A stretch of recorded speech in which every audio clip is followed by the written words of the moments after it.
So another one, topic of the time signal, discrete time signal or the time domain representation. Okay, so now as we discuss it, okay, let me discuss it. Okay, signal is a function of independent variable such as time, time, uh, distance, position, pressure, and temperature.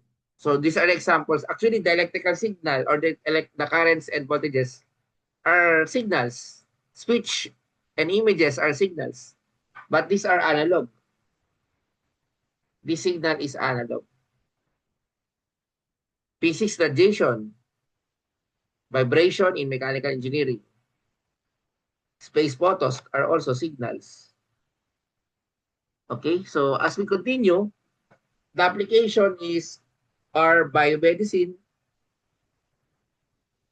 those who are working in the hospitals, those how about those who are predicting tectonic plate movements, even economics. So these are the examples of signals.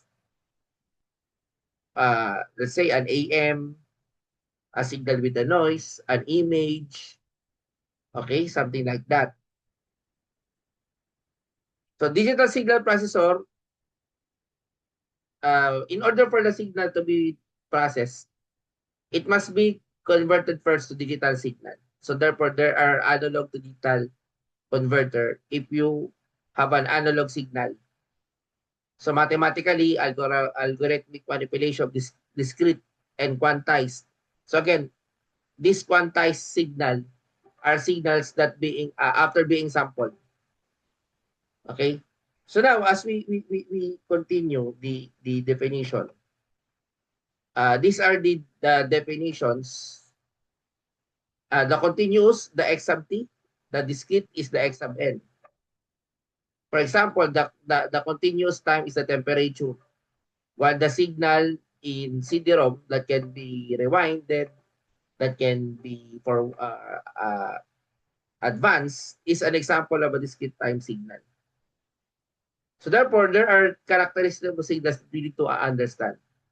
So we already know that if the signal is continuous in time, continuous, that is analog. But again, if the signal is being uh, converted to a discrete but still continuous in value, sample signal. So what does it mean? For example, how does the analog signal looks like? So this is an example of an analog signal. Then the sample signal, for example, this is the signals. By the way, this is the quantized signal. Then the signal is being sampled with respect to our stem signals. Okay, so now if the signal is continuous and discrete value, this is the uh, most likely it is the digital signal at all, but not yet fully digital. Wherein still, although this is discrete value, it's still in continuous in time. Okay? Now, the digital signal is both discrete time and discrete value. So take note of this. So what else? Real value and complex. Again, A plus BI. This is the real part. And this is the imaginary.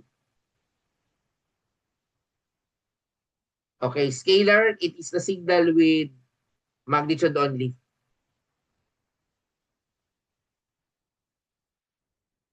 The vector valued is with direct magnitude and direction. Deterministic, recorded audio is an example of the deterministic. Random signal is like a noise. You unpredictable. One dimensional. What is one dimensional? Speech is an example of a one dimensional. Two dimensional, an image. Multi, we have video. So actually, these are the application of signals. the speech to audio, speech to translator, something like that. So now, as we know, this is the signal that we understand later. Okay, now what is the difference between the signal and the system? The system itself is a one that can mathematically manipulate. You can change, record, transmit, transform. That's why the signal that being processed, the output would be the process signal. And in terms of uh, types of processing, we have modulation. We know that modulation and demodulation are vital in wireless communication. For example, analog signal. Signal security, we can use encryption, decryption, data compression, something like that. Okay, anyway, this will be discussed. But these are types of processing, signal processing, most likely for filtering, image processing, removing of noise, even watermarking is an example of signal processing. Enhancement of the signal, removing the noise. Okay, reconstruction of the signal. Okay, so now as we know, uh, the filtering is one of the uh, process in a signal processing wherein you remove the noise or removing certain frequencies, removing noise no, from a certain signal. Now, there are types of filter. The low pass filter allowing low frequencies to pass. High pass only allowing high frequencies. Band pass, that is the in-between between the low pass and high. And the band stop removes an interval of frequencies within the band. Notch filter removes a specific filter or specific frequency. Those are terminologies that we need to understand. So what are the common application of filtering? For example, you have a low 80 hertz low pass filter output. Okay, this is a low pass, low frequency. But if you have a high pass filter, you're only allowing a high frequency. Now, the band pass is in between, let's say, 80 to 150. Now, band stop, I think that is something like you are removing. Or that is the filter output that we have. Okay, so and then we have these the components of the DSP. The signal from the analog. This is what I'm talking. The sampler. So this is the continuous. Okay, continuous. Uh, okay, then being continuous. Again, as we know, if you will recall, one of the uh, continuous and continuous time and continuous value. Those are analog. Okay, let me continuous time,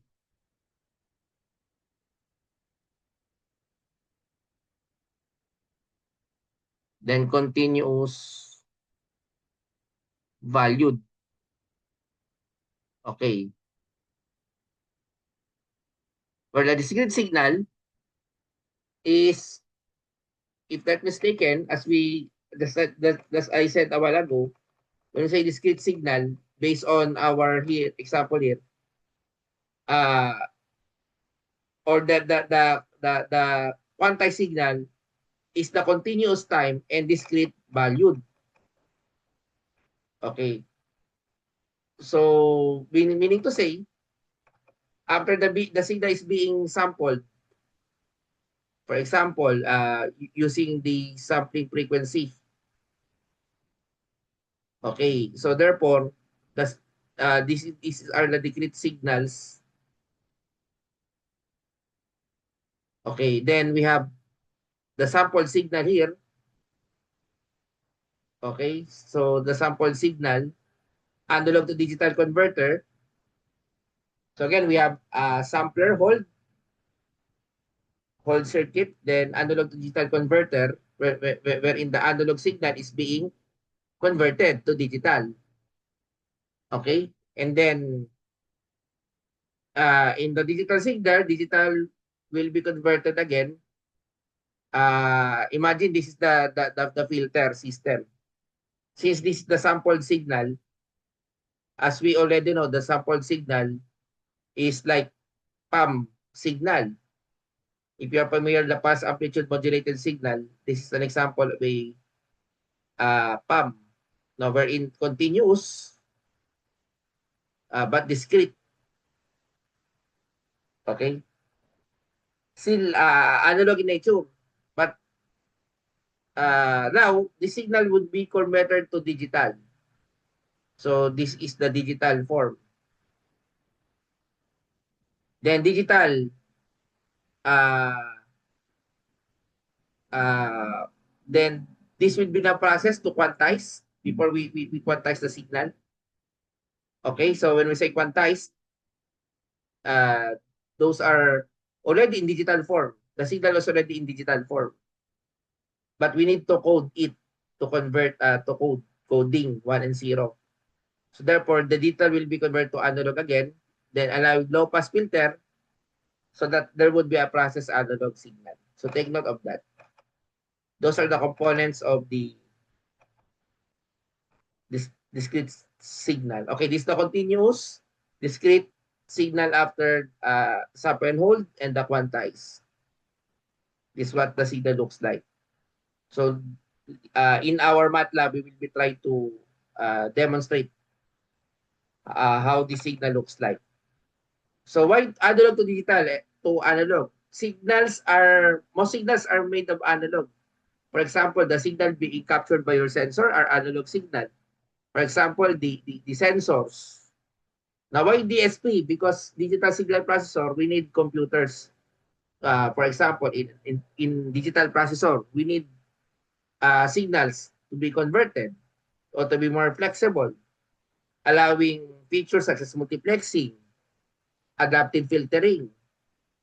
Okay, so that's why we need to convert the signal because the signals are not just analog only, but we have analog and digital, and we are using those. Okay, so take note of those examples. Okay, so example of analog to digital, I think these are the analog to digital that we need to understand. The photocopiers, telephones, audio tapes, digital computers. Okay, this is the electroencephalogram. Okay, those are images or the medical images, MRI, the X-ray. Okay, so most likely the signals are very important. Now, signals represented as sequences of numbers called samples. As the sample value, the typical signal or sequence denoted as X sub n. Okay, this is the signal or the sampling frequency. That's what I'm talking all about. Anyway, I will be discussing it in the next meeting.